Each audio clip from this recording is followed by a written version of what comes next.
दोस्तों, भारत में एक जानी औरत की कब्र से आवाजें आ रही थीं। जब कब्र को खोदा गया तो औरत क्या कर रही थी? अस्तगफिरुल्लाह। मौजा टीवी ऑफिशियल के मोहतरम देखने और सुनने वालों, अस्सलाम वालेकुम।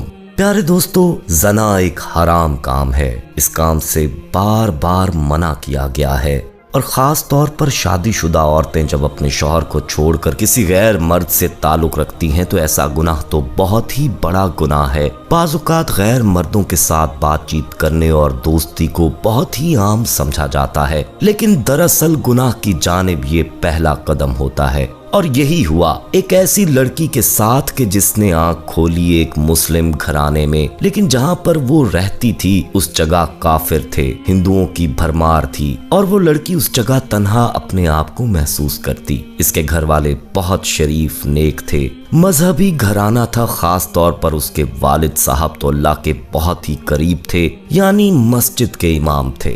वो इस्लाम को अच्छा समझती ही नहीं थी। वो कहती थी कि दीन इस्लाम में औरत पर बहुत ज्यादा जबर है, आजादी ही नहीं है। खास तौर पर एक ऐसे दीनी घराने में जब वो पैदा हुई तो वहाँ पर तो हर कोई अल्लाह अल्लाह करने वाला, उसकी माँ भी नेक, उसके वालिद साहब भी नेक, हत्ता के बहन भाई भी अल्लाह के बहुत करीब थे। लेकिन वो खुद दीन इस्लाम को दिल से पसंद नहीं करती थी। और सबसे बड़ी बात ये थी कि जिस जगह वो रहती थी वहाँ पर हिंदुओं की भरमार थी। वो यही सोचती थी कि दीन इस्लाम में जबर है औरत के लिए और हर बात से मना किया जाता है, और जो कि उसकी खुशकिस्मती थी, जिसको वो बदकिस्मती समझती थी कि मैं इस घर में पैदा हुई हूँ जहाँ पर हर वक्त अल्लाह अल्लाह किया जाता है। यहाँ पर मेरे वालिद साहब सिर्फ अल्लाह और उसके रसूल सल्लल्लाहु अलैहि वसल्लम की बात करते हैं। मेरी वालिदा भी यही बातें करती हैं, यहाँ तक कि मेरी बहनें भी इन्हीं के नक्शे कदम पर चल रही हैं। लेकिन ना जाने क्यों उसके दिल में बहुत ही ज्यादा बुराई थी दीन इस्लाम के लिए,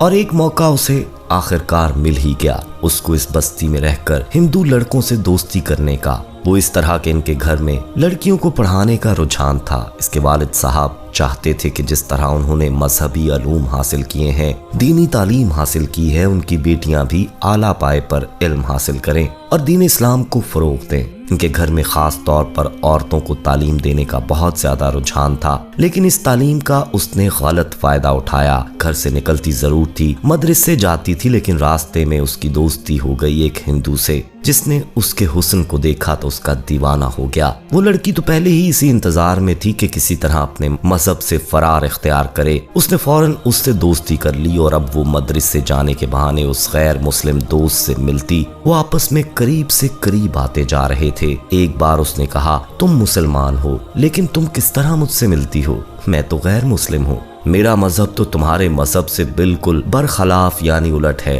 तो वो कहने लगी, मैं अपने मजहब को पसंद नहीं करती। मैं अपने वालिद साहब को देखती हूँ, हर वक्त वो तस्बीह पढ़ते रहते हैं। वो कहते हैं कि हमारे दीन में लड़कियों को बाहया होना चाहिए। गो कि वो लड़कियों की तालीम के खिलाफ नहीं है। वो चाहते हैं कि हम अपनी अच्छी तरह से दीनी तालीम हासिल करें, लेकिन मेरा दिल नहीं लगता। न जाने क्यों जब से आंख खोली है और होश संभाला है, मेरे दिल में मेरा मजहब घर नहीं कर सका। तो वो लड़का कहने लगा, तुम क्या चाहती हो? मैं चाहती हूँ कि मजहब को छोड़ दूं, लेकिन तुम्हारे वालिद साहब नाराज नहीं होंगे तो उनको बताएगा कौन? मैं अपने मजहब से निकल चुकी हूँ। उस लड़के को तो मौका मिल गया दोस्तों कि एक मुसलमान लड़की एक मजहबी घराने के होने के बावजूद, यानी एक नेक अल्लाह वाले की बेटी होने के बावजूद अपने मजहब से निकलना चाहती है, खारिज होना चाहती है, गैर मुस्लिम होना चाहती है। तो उसके लिए बेहतरीन मौका था। उसने कहा, ठीक है, तुम अपने मजहब से बिल्कुल ही निकल जाओ। उस लड़के ने कहा, सबसे पहले मैं तुम्हारी मुलाकात अपने खुदा से करवाता हूँ। एक बुत उसने घर में रखा हुआ था जिसको वो बहुत मानता था। उसने कहा, देखो मैं इनका मानने वाला हूँ, मैं इनसे जो भी मांगता हूँ ये मुझे वो दे देते हैं, मेरी हर ख्वाहिश पूरी हो जाती है। और देखो, जब मैंने तुम्हें देखा और तुम्हारे इश्क में गिरफ्तार हुआ तो मैंने इनके आगे हाथ जोड़े थे, और देखो तुम मेरे पास आ गई। ना सिर्फ मेरे पास आई बल्कि तुम मेरे मजहब में दाखिल होना चाहती हो। तो दोस्तों, वो लड़की अपने बाप के सामने, अपने घर वालों के सामने मुसलमान होने का ढोंग रचा रही थी, लेकिन मदरसे जाने के बहाने वो उस लड़के के घर चली जाती और वो लड़का वहां बैठकर अपने मजहब के मुताल्लिक उसे बताता। वो घर वालों को झांसे दे रही थी कि मैं मदरसे जाती हूँ और वहां पर बहुत देर हो जाती है आने में, और वो रोज वहां से जाते जाते रास्ता बदल लेती थी और उस हिंदू लड़के के साथ जाकर जनाकारी करती। गर्ज के वो गुनाहों के दलदल में इतना डूब चुकी थी कि उसे ये भी खबर नहीं थी कि वो अपने आप को तबाह कर रही है। ना सिर्फ अपने आप को तबाह कर रही है बल्कि दुनिया और आखिरत भी उसकी बर्बादी की तरफ जा रही है। वो लड़का उसकी कमजोरी से फायदा उठा रहा था। वो मनमानी उसके साथ करता और हर रात उसके साथ गुनाह कबीरा करता। वो लड़की गुनाह कबीरा करके अपने घर आ जाती। एक बार उसके वालिद साहब को शक हुआ। उन्होंने कहा, बेटी मुझे लगता है कि तुम्हारे साथ कुछ अलग मामला पेश आ रहा है। मुझे जरा बताओ कि तुम मदरसे जाकर क्या सीखती हो और अब तुम पाबंदी के साथ मदरसे जाती भी हो और देर तक वापस आती हो। बेहतर यही है कि तुम मुझे बताओ। तब दोस्तों उसने कुरान खोले बगैर कुरान करीम की तवील सूरत मुबारका की पूरी आयत पढ़कर सुना दी और कहा कि इतनी लंबी सूरत मैं आपको सुना रही हूँ, इसका मतलब पाबंदी से जाती भी हूँ और रात को देर तक वापस आती हूँ। मैं कुरान को हिफ्ज कर रही हूँ। ये सुनकर वालिद साहब बहुत खुश हुए कि मेरी बेटी कोई भी गलत काम नहीं कर रही बल्कि सच में कुरान की तालीम हासिल करने जा रही है। यहाँ पर आप दोस्तों हैरत ज़दा होंगे कि वो लड़की तो उस लड़के के साथ रहती है, फिर कैसे उसने कुरान की इतनी तवील सूरह मुबारक याद कर ली। वो इस तरह के वो लड़का बहुत चालाक था। उसने कहा कि तुम मेरे पास आती हो, मेरे साथ रहती भी हो, मेरे बुतों की इबादत भी करना शुरू हो चुकी हो, लेकिन तुम्हें अपना कुरान भी पढ़ना है। गोया कि तुम अपने मजहब को पसंद नहीं करती, नाउजुबिल्लाह, लेकिन तुम्हें कुरान को मुकम्मल याद कर लेना चाहिए। कभी तुम्हारे वालिद साहब को अगर शक हुआ और अगर कभी उन्होंने फरमाइश की कि कुरान पढ़ने जाती हो तो बताओ कौन कौन सी सूरतें याद हैं, तो कुरान की सबसे तवील सूरत सुना देना। वो चुप हो जाएंगे। यही वजह थी कि वो ज़हीन थी।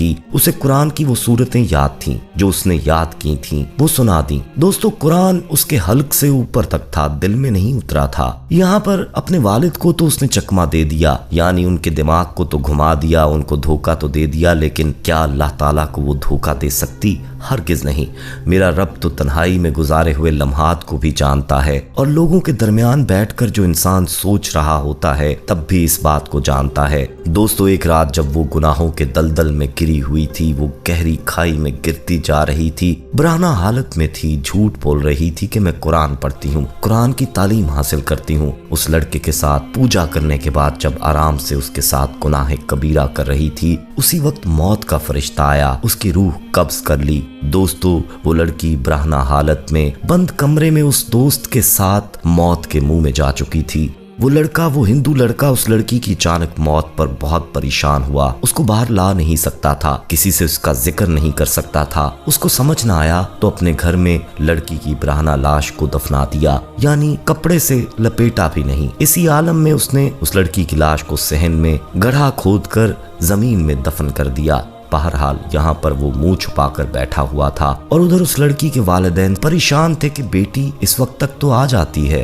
बेशक रात को देर तक आती है, लेकिन अब तो बहुत वक्त हो चुका है। वालिद साहब ने वालिदा को इत्मीनान दिलाया कि मेरी उससे बात हुई थी, उसने कहा कि वो कुरान को हिफ्ज कर रही है, इसी वजह से उसको देर हो जाती है। मौलम उसे अकेले में कुरान की सूरतें याद करवाते हैं, यही वजह है कि बेटी अब तक नहीं आई। लेकिन माँ थी, वो माँ का दिल घबरा रहा था। कहने लगी, नहीं, मुझे कोई और ही मामला लगता है, आप जाएं और मदरसे में जाकर पूछें कि मेरी बेटी अब तक क्यों ना आई। बहरहाल दोस्तों आधी रात के वक्त वालिद साहब मदरसे पहुंचे और वहां जाकर मालूमात हासिल की तो पता चला कि सारी लड़कियां तो जा चुकी हैं। उन्होंने अपनी बेटी का नाम और हुलिया बताया कि आपके पास वो देर तक कुरान पढ़ती है। मौलमा हैरत से उन्हें देखने लगी कि कौन सी बेटी, किसकी बेटी? आपकी बेटी को आज तक मैंने यहाँ नहीं देखा। वालिद साहब कहने लगे कि आप ठीक से याद करें इस नाम की बेटी और हुलिये को। मौलमा कहने लगी, इस हुलिये की लड़की हाँ आती तो थी, लेकिन तकरीबन 1 महीने से ज्यादा हो गया है वो मेरे पास नहीं आ रही। ये कहकर वो मौलमा अंदर चली गई।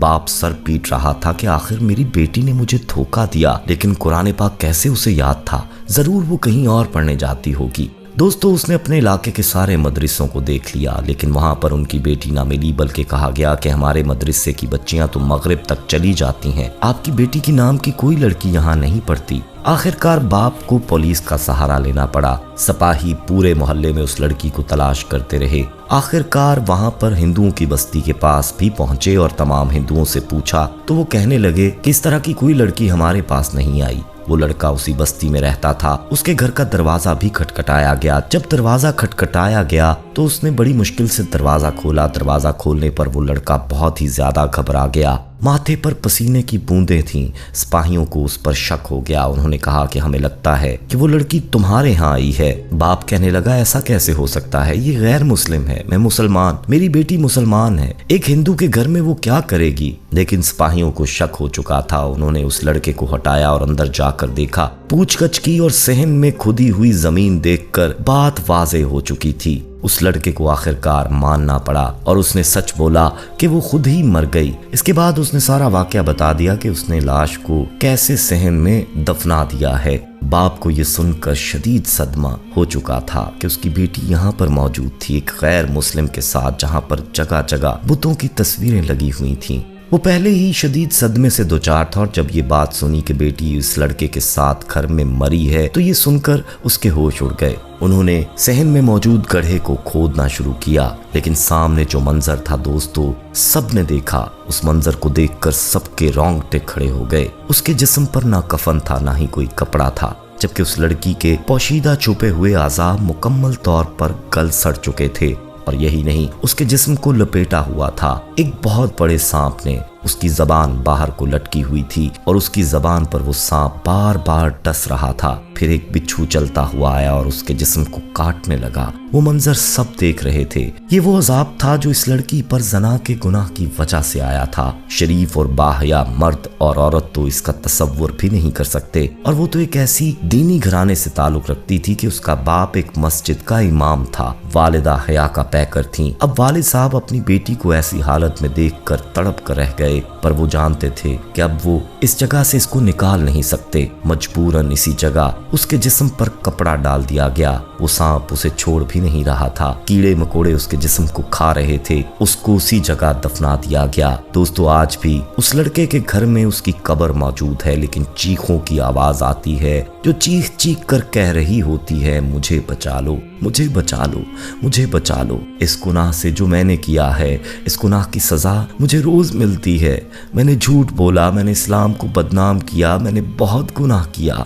दोस्तों, इसके बाद उस लड़के को तो सिपाही पकड़ कर ले गए थे। गो के उसने उसे नहीं मारा था, लेकिन फिर भी उसने उसको बहकाया था। दोस्तों, वो अजाब अब जिसकी सजा वो मरने के बाद भी भुगत रही है, वो है ज़नाकारी। हमारे मुआशरे में जो ऐब नहीं रही। आज़ादी ये नहीं कि किसी गैर महरम के साथ नाजायज ताल्लुकात रखे जाएं। अगर इस्लाम में औरत को बापर्दा होने का हुक्म दिया गया है तो ये उसी की हिफाजत के लिए है। अल्लाह ताला हम सबको ऐसे गुनाह कबीरा से बचाए। और औरतें जो आज़ादी के नाम पर खुद को समझती हैं कि हम दायरा इस्लाम से खारिज होना चाहती हैं, हमारे दीन में जबर है, औरत पे जुल्म है, तो ऐसा नहीं है। इस्लाम वो प्यारा मजहब है दोस्तों जिसमें बार बार ये ताकीद की गई है कि औरत के साथ नरमी से पेश आओ, सख्ती ना करो। और ये कहने वाली हस्ती खुद हमारे प्यारे नबी सल्लल्लाहु अलैहि वसल्लम है। तो इसका मतलब इस्लाम में औरत पर कोई जुल्म नहीं, बल्कि इस्लाम के आने के बाद ही औरत पर जुल्म की वो तमाम सख्तियां हट गईं, जिसकी वजह से बेटियां जिंदा दफना दी जाती थीं। इस्लाम ने तो औरत को उसका मुकम्मल हक दिया, उसे सरे बाजार बिकने से बचाया, उसे मरने से बचाया, उस पे जुल्म ज्यादती खत्म की। लेकिन हमारी आज की औरतें ये बात नहीं समझती। अल्लाह ताला हमारी औरतों को बापर्दा रहने की तौफीक अता फरमाए और हमें नेक अमाल करने की तौफीक अता फरमाए। हमारा खातिमा ईमान पर करे, आमीन सुम्मा आमीन। दोस्तों, कमेंट में आमीन लिखिएगा। वीडियो के बारे में क्या कहेंगे कमेंट में ज़रूर लिखिएगा और वीडियो को लाइक करते हुए दोस्तों के साथ शेयर भी लाजमी कीजिएगा। जाते जाते एक बार फिर कंफर्म कर लीजिएगा कि आपने हमारा चैनल मौजा टीवी ऑफिशियल सब्सक्राइब कर रखा है। नहीं किया तो फौरी सब्सक्राइब करते हुए बेल आइकन को क्लिक कर दीजिएगा ताकि हमारी आने वाली मजीद वीडियोस का नोटिफिकेशन बर वक्त आपको मौसूल होता रहे। अपना बहुत ख्याल रखिएगा और उनका भी जिनका कोई ख्याल नहीं रखता। आने वाली वीडियो में दोबारा आपसे मुलाकात होगी। तब तक के लिए अल्लाह निगहबान।